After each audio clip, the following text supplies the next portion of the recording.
Olá, ouvintes, sejam muito bem-vindos ao podcast Segurança com Liderança, um podcast sobre segurança do trabalho pela visão dos líderes.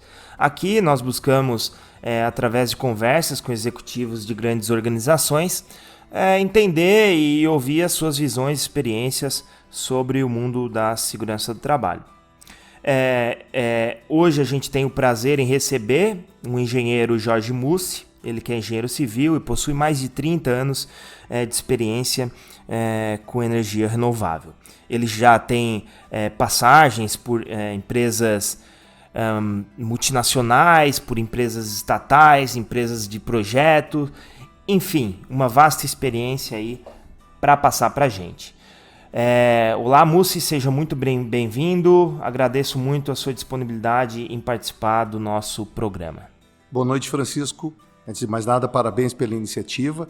Muito importante esse tipo de programa que chama atenção para essa nossa situação de segurança, principalmente em obras complexas, né? Parabéns aí pela iniciativa e boa noite a você e às pessoas que acompanham o seu programa.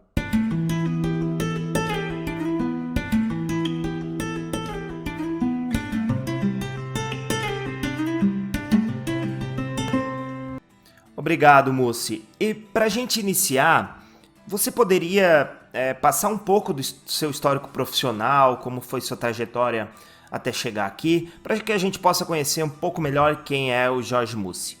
Claro, eu me formei em Engenharia Civil em 1993 pela Universidade Federal do Paraná e me formei em Direito em 1994 pela PUC lá de Curitiba. Depois logo que eu me formei em engenharia, houve um concurso na Copel, para a Copel. Fazia 10 anos que a Copel não contratava engenheiro civil para as obras e eu fiz o concurso e passei. Na realidade, eu acabei me encantando com a construção de usinas hidrelétricas. Meu pai foi um funcionário da Copel, praticamente no início da empresa, e quando eu cursei a Federal do Paraná, eu tive a oportunidade de ter aula com grandes professores de renome internacional e principalmente pelo Centro de Hidráulica, que era vinculado à Copel e à universidade.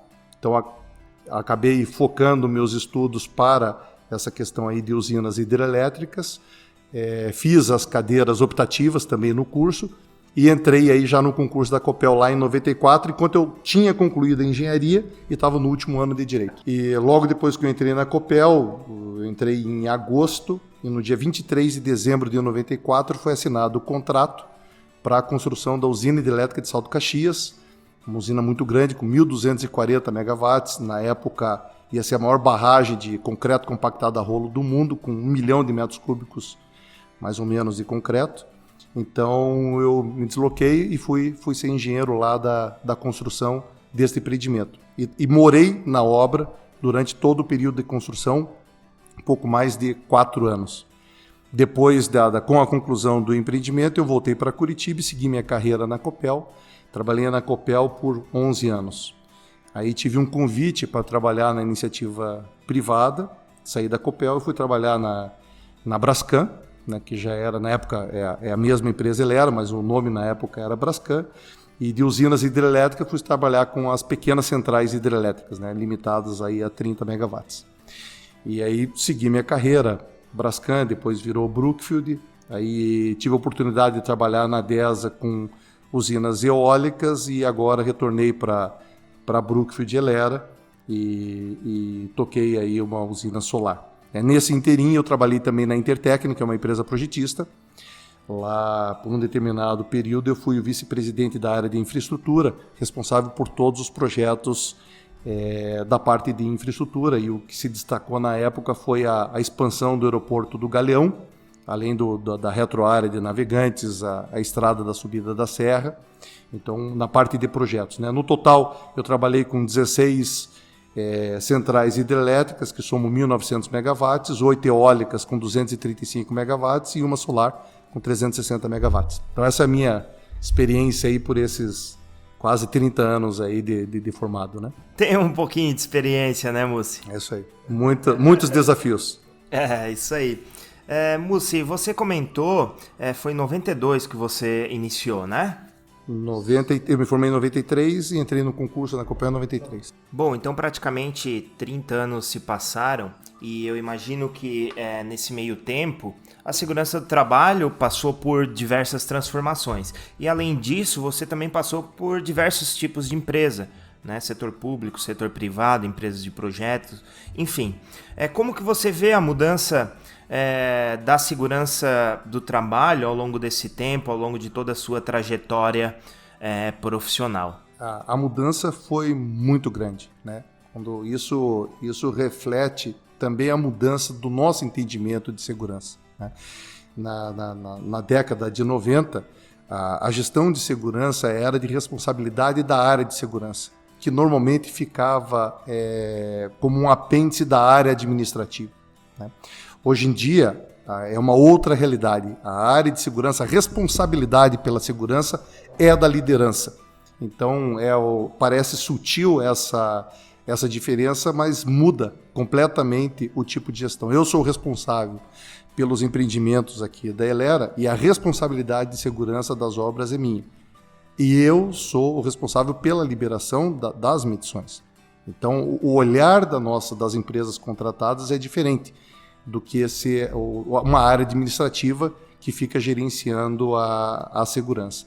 A outra questão também é o entendimento nosso da sociedade, né? Em 1990, era comum, por exemplo, o pessoal sair do trabalho e dirigir, ir ao bar, tomar uma bebida e depois ir para casa e voltar dirigindo depois de ter tomado. Hoje em dia é inaceitável. Pode ter um ou outro desvio, mas a sociedade já não aceita esse tipo de comportamento. Essa evolução também aconteceu nas obras, né? A gente falava antigamente, pegando a legislação, em taxa de gravidade, em taxa de frequência, ou seja, o acidente já aconteceu, então você vai gerenciar os números. Hoje em dia, aqui a gente trabalha com dados prévios, ou seja, eu não quero que o acidente aconteça. Então, quais são as minhas ações que eu preciso fazer antes da atividade para evitar que o acidente ocorra? Então, a mudança foi muito grande, uma evolução que aconteceu na sociedade em todas as construções, principalmente nas construções complexas, que é que nós estamos falando aqui, usinas hidrelétricas e eólicas ou solares e aeroportos, obras de grande complexidade, né? Bom, e você já falou algumas questões aí relacionadas aos princípios, as questões relacionadas à saúde e segurança da Elera. Você poderia dar um panorama, quais são os principais princípios, a filosofia, como que a Elera enxerga a questão da saúde e segurança do trabalho? A primeira situação, é importante frisar, o zero acidente de alto risco. Ou seja, a empresa não aceita nenhum acidente. É claro que quando a gente está falando de uma obra complexa, alguém torcer o pé, dar uma martelada no dedo, isso faz parte da rotina. Não é uma situação que a gente gosta de verificar, mas acaba acontecendo. Agora, nós não aceitamos nenhuma fatalidade e que nenhum trabalhador que trabalhe, independente de ser funcionário da nossa empresa ou de uma empresa contratada, que tenha algum acidente que haja uma perda de algum membro. Então isso a gente não aceita. É zero acidente e isso é válido desde de risco alto, exatamente. Isso vale desde o nosso presidente até todos os níveis nossos iniciais, e é assim que a gente cobra as empresas que são contratadas, né? E a outra mudança como já... Desculpa interromper, Mussi, mas quando você fala aí do objetivo principal da Elera, que é zero incidente de risco alto, aí você insere algumas variáveis pouco comuns no mercado. Você trata aí a questão do potencial, né, e não somente do acidente, e também a questão do nível de risco alto. Você insere aí uma classificação de nível de risco, que é o foco, conforme você comentou, o foco no risco alto. Exatamente. O nosso são os dois casos, tanto o acidente propriamente dito, como o incidente, em que houve o fato, mas por sorte acabou não atingindo ninguém. Esse caso também seja verificado esse tipo de incidente, é feito toda a análise considerando como se fosse um acidente real. Então então é muito restrito essa nossa atuação, e a atuação da liderança faz uma diferença tremenda. Então, no nosso processo, o que a gente faz? Faz o planejamento, analisa os riscos, antes disso no papel, enquanto está na fase de projeto. Na fase de contratação, levanta todos esses riscos com os potenciais empresas que vão participar do processo licitatório. Quando há uma empresa que ganha, é feita uma reunião prévia, listando todos os itens e quais as ações que precisam ser tomadas, e durante a fase de construção a gente exige que todas essas atividades, principalmente as relacionadas à segurança, sejam implementadas.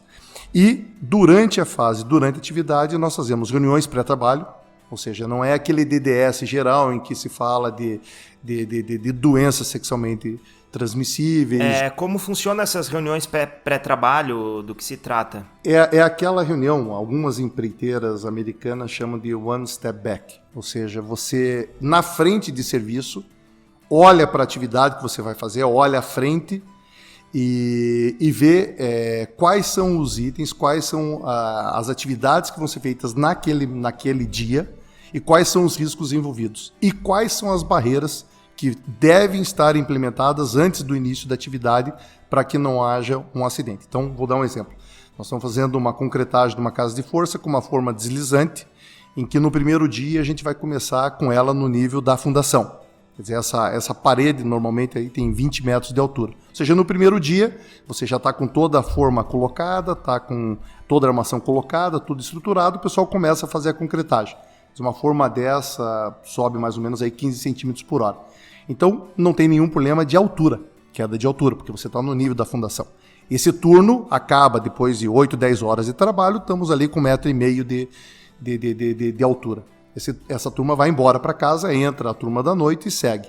Essa mesma turma volta no dia seguinte para dar continuidade. Quer dizer, estamos falando da mesma atividade, a atividade de concretagem dessa parede, mas a forma já está lá mais de 2 metros de altura, quase 3 metros. Ou seja, apesar de ser a mesma atividade, você já agregou um risco, que é a queda em altura.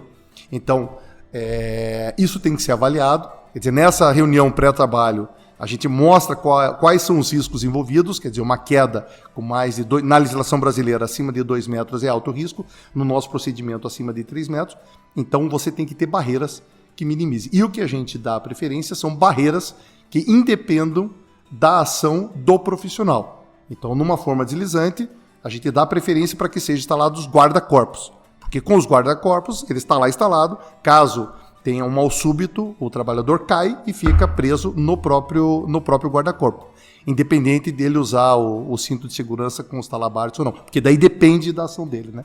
Então, nessa interação maior ali, né, entre o talabarte, no caso, do que o... Demanda que o trabalhador tenha que colocar o talabarte. Então, às vezes ele não coloca. Então, você precisa que ele tenha consciência que, apesar de ele estar usando o cinto de segurança com o talabarte, ele demanda uma ação para que ele instale ali na hora da subida da forma. O guarda-corpo não, o guarda-corpo já está instalado, então independe da ação dele. Então, nessas reuniões pré-trabalho, a gente avalia quais são as atividades que vão acontecer no dia, quais são os riscos, se ele é alto, médio ou baixo, e quais são as barreiras implementadas. Quando há um risco alto, esse é o nosso foco, e no risco alto, a gente pede que seja instalado barreiras eficazes que independam da ação. Vou dar um outro exemplo aqui. Se a gente vai ter que fazer uma intervenção numa linha de distribuição, uma linha de energia, que esteja energizada. A primeira barreira que a gente tenta implementar é a desenergização. Ou seja, o risco aí é a energia que está na linha. Então há um sério risco do profissional ser eletrocutado. Mas se a gente tira a energia, portanto, não há mais o risco do choque elétrico. A introdução dessa lógica de eficácia de barreiras, eficácia das ações e medidas aí que você comentou, é uma lógica também pouco vista aí no mercado. Meu sentimento é que muitas vezes os profissionais se contentam com a aplicação de barreiras frágeis, dar um EPI, dar um treinamento, criar um procedimento. Muitas vezes me parece que o pessoal está satisfeito como se fosse algo suficiente, algo eficaz. Hoje, de uma maneira geral, é muito difícil você encontrar uma empresa que trabalhe numa construção de um empreendimento complexo, como uma usina, aeroporto, e que não atenda a legislação nossa nacional de segurança. Normalmente o pessoal vem lá com a NR10, com o curso de eletricidade que é NR10, A NR18 normalmente está em dia, o NR33, espaço confinado, tem a documentação. E normalmente toda a documentação o pessoal tem. Só que só isso não é suficiente. Nós já tivemos sérios acidentes, isso já no passado, há mais de 15 anos que eu trabalho nas nossas obras aqui, que a gente não tem um acidente desses que tem alguma fatalidade ou perdeu o membro, o que é muito bom para a gente, né? Mas não é suficiente só atender a legislação. Então, o que a gente acaba exigindo das nossas empresas contratadas é que as barreiras sejam efetivas, mais do que o mínimo exigido pela legislação. Como eu falei, hoje a gente fala de taxa de gravidade e taxa de frequência. E enquanto, no nosso caso, a gente faz todas as ações prévias, a gente planeja a atividade levando a segurança como sendo uma das atividades. Então, voltando para aquela pergunta que você fez das diferenças lá no passado, e quando eu trabalhei na Copel, né, na empresa pública, quando você ia liberar a Copel, primeiro, a equipe de fiscalização era muito maior, o contrato era por preço unitário, então nada acontecia se não tivesse uma aprovação dos técnicos e profissionais da Copel. Então eu era responsável pela parte da construção civil, então para sair um concreto da central de concreto tinha que ter uma assinatura do profissional do laboratório, tinha que ter lá da central de britagem, tinha que ter outra assinatura do pessoal da armação, pessoal da topografia, e a última assinatura era da turma de segurança. E normalmente era a turma que mais demorava para assinar. Então o pessoal saía correndo atrás do profissional lá de segurança só para ele dar o visto ali para liberar. Claro que ele olhava, né, estou sendo aqui simplista na análise, né? Ele avaliava a situação, mas era uma situação que ficava restrita ao conhecimento dele. Hoje isso já não é mais aceitável. Quer dizer, nada acontece na obra em que não haja segurança, né? E isso é uma obrigação não só minha como vice-presidente, mas também do engenheiro residente, do gerente da área de construção da empresa. Mussi, e você comentou a questão do foco de vocês no risco alto. Como que essa questão, esse foco nas atividades de risco alto, como que isso se reflete dentro do sistema de gestão de vocês, em relação às ferramentas que vocês aplicam, como que é essa relação entre o foco no risco alto e as atividades de vocês e rotinas do dia a dia? Todas as ações, como nós estamos falando aqui de alto risco, né, no nosso caso, o foco da empresa e a prioridade é essa, todas as ações são focadas para esse tipo de risco. Principalmente a gravidade, queda em altura, ou você passar embaixo de uma carga, e essa carga com peso elevado pode cair em cima de algum profissional, né, ou eletricidade, ou equipamentos mecânicos, né? Então, desde o planejamento, já é levado em consideração quais são os equipamentos que nós utilizaremos para que evite o acidente. A gente, no nosso projeto, existem algumas especificações que nós limitamos a inclinação dos acessos, a largura do acesso, justamente para evitar, é um exemplo para evitar ou minimizar a chance de ter esse acidente. Então, no planejamento, isso já é levado em consideração. Quando nós avaliamos as barreiras, também a preferência é a barreira, quando o risco, quando a atividade é considerada com potencial de alto risco, a barreira, como eu falei, é aquela barreira que independe da ação do trabalhador. É a que a gente dá preferência. Às vezes não é possível colocar uma barreira que independe. Então daí a preferência é que não tenha apenas uma barreira, mas múltiplas barreiras de eficácia menor, né? Você está falando de transporte, né? Quando a gente está falando de transporte de concreto ou transporte de rocha ou de brita, né?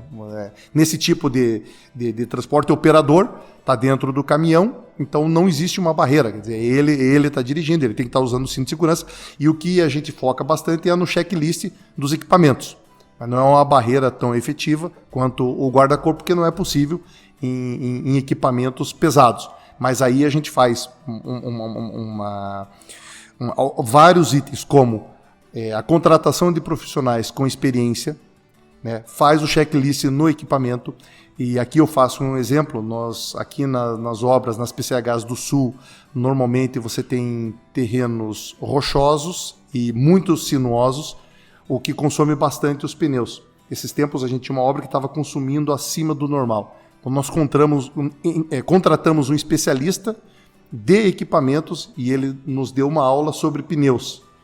E é muito diferença, é muito grande a diferença do consumo quando os pneus corretos são colocados no eixos corretos, o que nem nós sabíamos, nem o empreiteiro contratado sabia, que tinha pneu de tração, pneu direcionador, quer dizer, cada pneu tem uma função no caminhão. E por se tratar de uma atividade de risco alto, vocês trouxeram um especialista? Para avaliar os equipamentos de uma maneira geral, se os equipamentos eram adequados, e chegou à conclusão em que algumas rampas, dependendo do equipamento que a gente tinha lá na obra, ele não podia se transladar sozinho, então tinha que ser rebocado, e também foi determinado qual é o tipo de equipamento que podia rebocar. No final ficaram as carregadeiras e patrol ou o caminhão com caçamba com meia carga.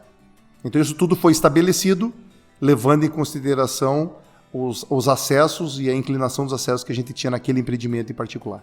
Bom, Mussi, e dentro desse objetivo de zero incidente de risco alto, e quando acontece algum incidente desse tipo, como que funciona? Quais são as ações que vocês tomam? Então, como eu falei, faz 15 anos que eu trabalho em empreendimentos em que não há a fatalidade ou a perda. Mas nós tivemos, no ano passado, alguns acidentes que aconteceram, mas não teve como consequência a morte. Então, foi um incidente. Então, no caso, ele foi considerado risco alto pelo potencial e não pela consequência real, no caso. Exatamente, né? Pelo potencial. Mas então...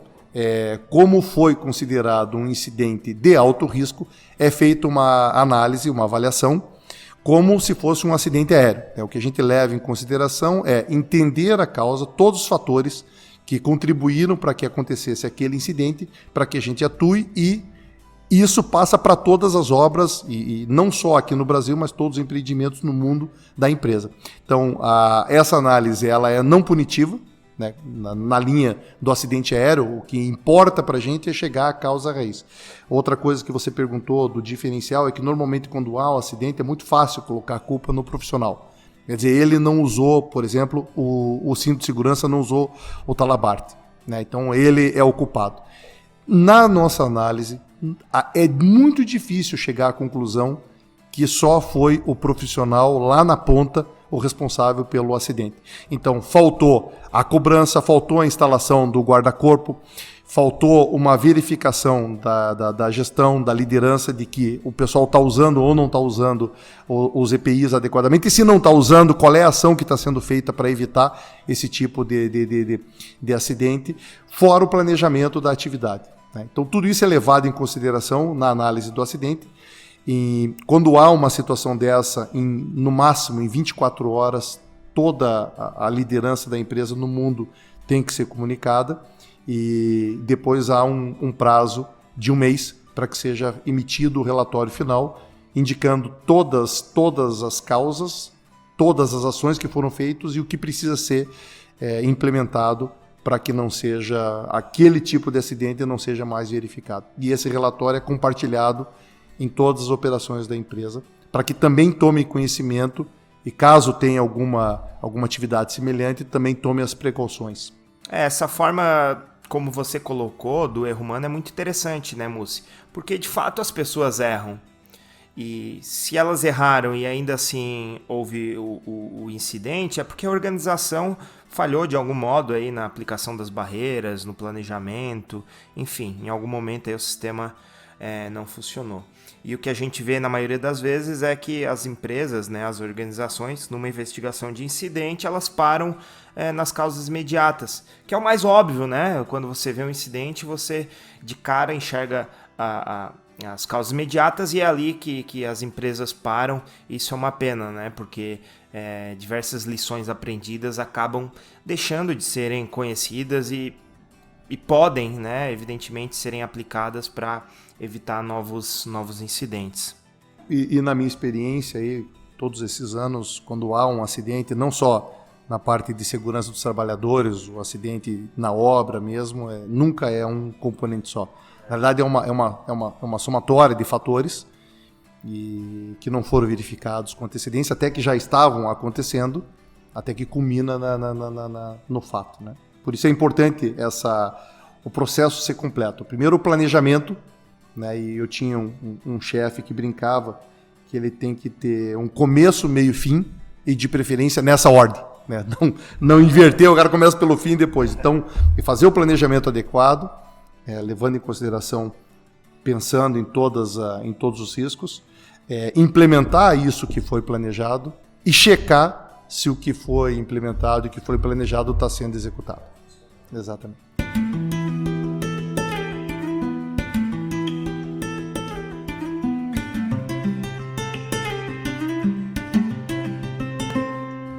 Mussi, agora indo um pouco mais para a sua atuação como vice-presidente de construção na Elera, como que é a sua rotina em relação à saúde e segurança? Obviamente você tem diversas responsabilidades como vice-presidente, mas como que a questão da segurança do trabalho se encaixa aí nessa sua rotina de trabalho? Bom, então vou dar o exemplo que eu estava até o ano passado tocando 3 empreendimentos, uma usina solar e 2 PCHs. Quer dizer, normalmente todo mês eu estou em alguma dessas plantas. Então, e toda semana eu falo com a nossa equipe sobre segurança, né? Quando a gente trata de segurança, a primeira ação nossa com os nossos funcionários é verificar se eles estão atuando e fazendo as atividades, as observações de trabalho, as reuniões pré-trabalhos estabelecidas, né? Há uma meta de ações que nós temos que fazer. Em relação ao nosso contratado, quando vai começar uma obra, a gente fala com os diretores, os presidentes e eventualmente o dono da empresa, mostrando como vai ser a cobrança. E você participa dessa reunião? E eu participo, eu é que chamo essa reunião, para passar os itens e que eles vão ser cobrados, né? Existem muitas empresas que não estão acostumadas com esse nosso nível de cobrança, então a gente já envolve toda, e começando pela direção das empresas, e aí são várias camadas, né? Então começa com um dono e o presidente e diretor, e na obra com o encarregado, aí nós participamos. Então eu cobro do meu time isso numa rotina semanal, quando eu falo com as obras, e quando eu vou na obra eu também participo da reunião pré-trabalho ou da observação de trabalho também. Então, normalmente essa reunião pré-trabalho é feita antes do início da atividade, nós vamos lá às 6h30, depende da obra, 6h30, 7 horas da manhã. Quando a obra é lá no Nordeste, às vezes é um pouco mais cedo, porque o dia lá amanhece mais cedo, então o pessoal começa mais cedo. Então a gente faz essa atividade antes do início da obra, né? E ao longo do dia a gente faz a observação de trabalho, para ver se aquilo que foi falado na reunião pré-trabalho está sendo efetivamente implementado. A outra situação é a paralisação. Se uma atividade está acontecendo sem ter a barreira que foi prevista e implementada, ela tem que ser parada.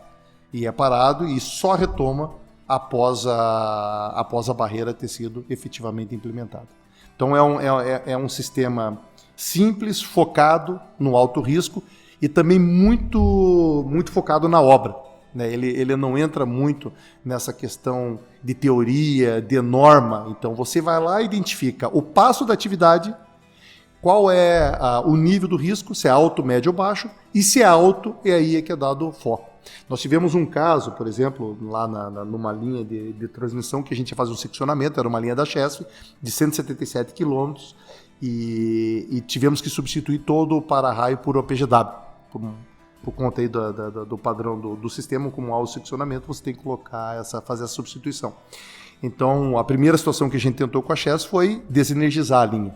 Isso não era possível, era uma linha importante lá. Então, nós tivemos diversas reuniões para entender como seria feita a segurança por essa empresa. E ela só foi contratada depois que todas as ações que nós pedimos que ela fizesse, equipamentos, fossem comprados.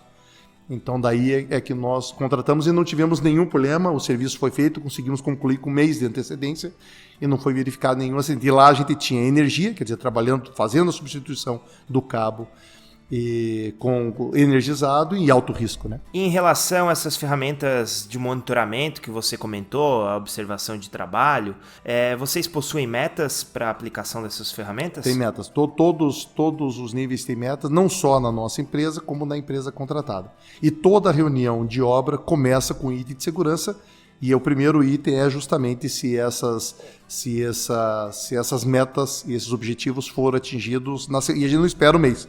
Quer dizer, se já na semana estão acontecendo ou não.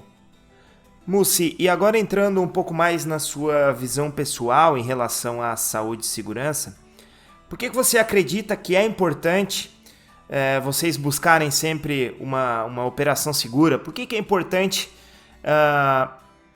trabalhar, né, e desenvolver esse tema aí da saúde e segurança nas suas operações? Veja, Francisco, nós estamos falando aqui, enquanto a gente está falando de uma construção, a gente está falando de concreto, aço, brita, cimento. Mas na questão de segurança nós estamos falando de vidas. Então é inaceitável a gente ter uma fatalidade ou um acidente muito sério com um trabalhador que trabalhe nas nossas obras. Então ninguém pode conviver com um acidente, sendo ele de alto risco. Então é uma questão moral de qualquer uma das pessoas e nós ainda, na liderança, sendo responsáveis pela obra, não podemos admitir. Nenhuma obra tem sucesso, a despeito de ser cumprido o cronograma, o orçamento, o escopo, se foi verificado um acidente. Então é assim que eu penso, é assim que a gente pensa na empresa, é assim que a gente age. Então antes de mais nada, a prioridade é que todos os profissionais que começaram a obra, eles terminem e voltem para sua casa, para suas famílias, para o seu lazer e voltem no dia seguinte para trabalhar, né? Então esse é o meu pensamento e é assim que a gente evolui e é assim que a gente cobra as nossas empresas. Depois, estando todo mundo trabalhando com todos os equipamentos, planejado, tudo estruturado, aí vem a cobrança do prazo, vem a cobrança dos valores e vem a cobrança do escopo. Mas isso entra em segundo enfoque. O primeiro sempre é a prioridade, é a segurança da equipe. Um exemplo muito forte que a gente teve agora foi a parte do Covid, né? Tanto que, quando eu falei que no nosso procedimento a gente põe as atividades, como o Covid não é uma atividade, mas eu solicitei que nas nossas obras o primeiro item que abre a nossa reunião pré-trabalho seja o Covid, para lembrar a todos, primeiro, que pessoas profissionais morrem de Covid. Então, todas as ações, o distanciamento, o álcool gel, a gente solicita que todos tenham vacina. Fizemos campanhas muito fortes nos municípios em que nós temos as obras para que todos os nossos trabalhadores fossem vacinados, né? Teve um caso só de um trabalhador que se recusou a ser vacinado, todos os outros foram vacinados. Então foi uma campanha muito forte. Colocamos ambulância adicional, nós tínhamos obra, todas essas nossas obras são no interior, né? As ambulâncias eram preparadas para acidentes de trabalho, mas não para o Covid. Então, além de ter ambulância para a obra, nós contratamos e nós pagamos diretamente ambulâncias preparadas para o Covid, com oxigênio para chegar a um grande centro. Então, nós temos uma obra aqui no interior do Paraná, a ambulância estava carregada com oxigênio para chegar em Curitiba. Lá no interior do Ceará, também para chegar em Fortaleza, e aqui no Rio Grande do Sul, para chegar em Porto Alegre. A gente mapeou os hospitais que tinham leitos, tanto de UTI quanto leitos normais, para levar os nossos trabalhadores. Fizemos convênio, inclusive, com uma empresa, caso a gente tivesse um problema de levar algum profissional para essas capitais, haveria um deslocamento aéreo para qualquer cidade do país que tivesse leito disponível. Então esse foi o nível de preocupação que a gente teve. Nós tivemos 3 ondas de Covid muito forte e cada obra tinha uma peculiaridade. Nós tínhamos obra que tínhamos alojamento com 500 pessoas alojadas, em que acabou dando surto. Tivemos obra também que não tinha nenhuma pessoa contaminada na obra, mas nas cidades do entorno tinha muita pessoa com Covid. Então, para cada uma delas, a gente teve que fazer uma estratégia e o nosso resultado foi plenamente satisfatório. Todas as obras tiveram continuidade e nós não tivemos nenhuma fatalidade. Tiveram várias pessoas que acabaram se contaminando, mas a gente fazia testagem em massa quando acontecia isso de 10 em 10 dias, separava o pessoal imediatamente. Tivemos que triplicar a quantidade de quartos. Numa obra a gente tinha quartos para 6 profissionais e no final a gente acabou colocando 2 e com uma divisória no meio. Então tivemos muitos gastos, mas focando na saúde dos trabalhadores. Então, não medimos esforços e nem atitudes e ações no sentido de evitar que qualquer trabalhador que trabalhasse nas nossas obras tivesse algum problema mais sério. O Covid foi um aprendizado de gestão de crise, né? Foi bem difícil. Foi muito difícil, uma situação inusitada, né? Obras paradas, hoje tudo mais controlado, é mais fácil, mas a gente estava tocando a obra em março, abril do ano passado, quando foi o começo, em que ninguém sabia, falava assim em fechar fronteiras. Imagine que a gente testava todo mundo. Hoje a gente fala em PCR, mas na época a gente começou testando o sorológico. Aí você testava o profissional hoje, aí daqui a uma semana você testava novamente, ele tinha dado positivo, depois deu negativo, dali a pouco testava, dava. Então era muita informação desencontrada, então foi muito turbulento esse período. E mais, agora, o que nós passamos para os nossos trabalhadores foi a firmeza de que todos chegariam até o final da obra. Então, nessa obra que eu falei que a gente acabou tendo um surto, o pessoal preferia ficar na obra, sendo tratado na obra, porque tinha toda a equipe de enfermagem, porque sabia que o controle ia ser diário. E era o que a gente fazia. Então, o pessoal ficava na obra, e se curava na obra e retornava ao trabalho.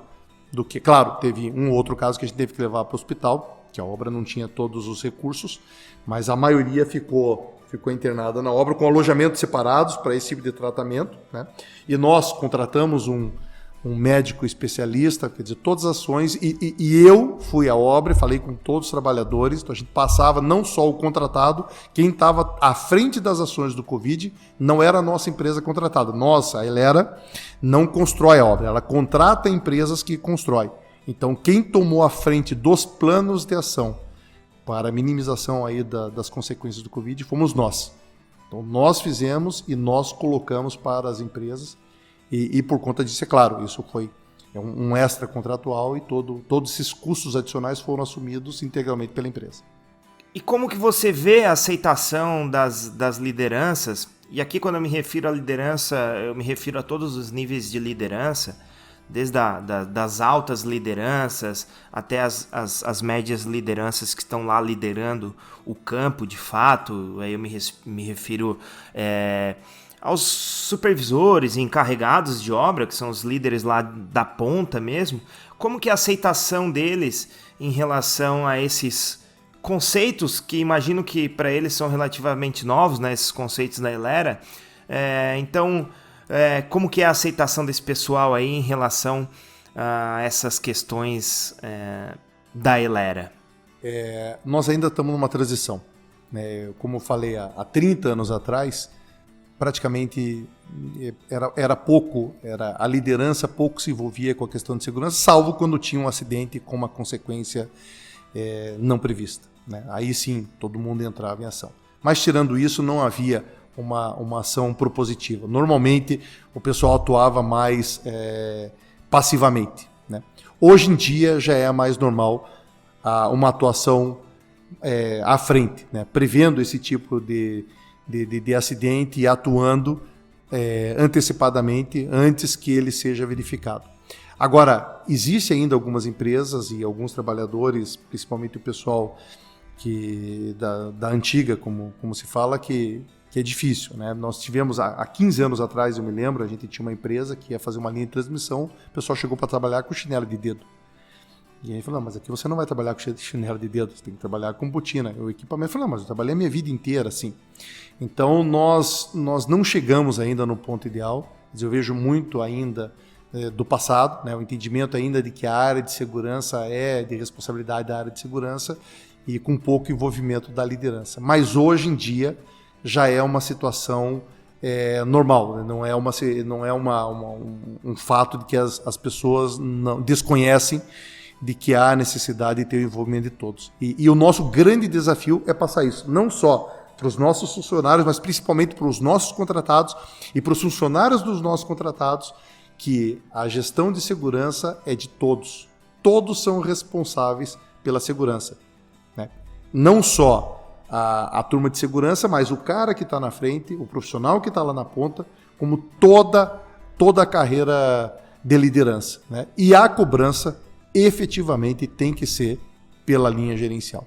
Essa é a grande diferença aí do sistema que a gente aplica, com excelentes resultados. Então, a sorte não faz parte do nosso procedimento. O zero acidentes, ele não acontece por sorte. Ele acontece por merecimento, por planejar, atuar, checar e cobrar. E aí você tem o resultado do zero acidente, de alto risco. O que eu vejo aí nas minhas andanças é que o discurso hoje em dia já está mais alinhado. É raro você ver alguém com um discurso escrachadamente contra a segurança. A não ser que seja alguém muito desalinhado, mas aí eu acho que é exceção. Agora, na prática, aí sim, na prática a gente ainda vê muitas pessoas não executando aquilo que é desejável, né? Muitas vezes, então, o que a gente vê é que fica apenas nesses discursos vazios, mas quando a gente vai na prática, as coisas ainda têm muito a evoluir, e acho que vai ser assim por muito tempo. A gente está lidando com seres humanos e é uma evolução constante aí que a gente tem que buscar. Exatamente, eu faço um exemplo, e isso sempre me chamou a atenção, com os meus filhos, né? Na época que eles estavam no primário. Hoje o meu filho mais velho tem 21 anos, mas quando ele tinha 5, 6 anos, os professores falavam de meio ambiente. É muito comum, isso há 15 anos atrás, né? Então as crianças aprenderem meio ambiente e conservação. Aí eu perguntava para eles, não, mas e faca, manuseio de faca e segurança? Então isso normalmente não era ensinado nas escolas, né? Então há uma evolução da sociedade como um todo, né? Como eu falei na questão de bebida, hoje nós não aceitamos mais sair, beber e voltar a dirigir. Então todo mundo está evoluindo, não só a turma de construção, mas a nossa sociedade como um todo, e a questão de segurança entra nesse bojo. No nosso caso, como nós estamos falando de usinas complexas, de obras complexas, isso faz parte da rotina, né? Há que se melhorar ainda bastante, mas já é uma realidade. Mas eu vejo como o nosso país já evoluindo bastante nessa questão de segurança. Ok, Jorge. Acho que por hoje o nosso bate-papo é isso. Eu gostaria de agradecer muito aí a sua participação, você disponibilizar seu tempo para conversar com a gente. Para mim é uma grande satisfação encontrar líderes, especialmente da alta liderança, que conseguem conversar fluidamente, com muita proficiência sobre segurança. Justamente esse é um dos motivos aí que a gente tem o nosso projeto aqui, o nosso podcast, que é mostrar para as pessoas, para os demais líderes, que esse é o caminho a ser seguido se a gente quer de fato conseguir operações seguras, de fato trabalhar com segurança, né? De fato que as obras ou os ativos rodem bem e com segurança. Tudo começa com uma liderança engajada e com pleno conhecimento aí das questões de saúde e segurança. Muito obrigado, Mussi, e até a próxima. Beleza, obrigado a você, Francisco. Agradeço o convite e fico à disposição caso alguém tenha alguma dúvida, e desejo sucesso a você e ao seu canal.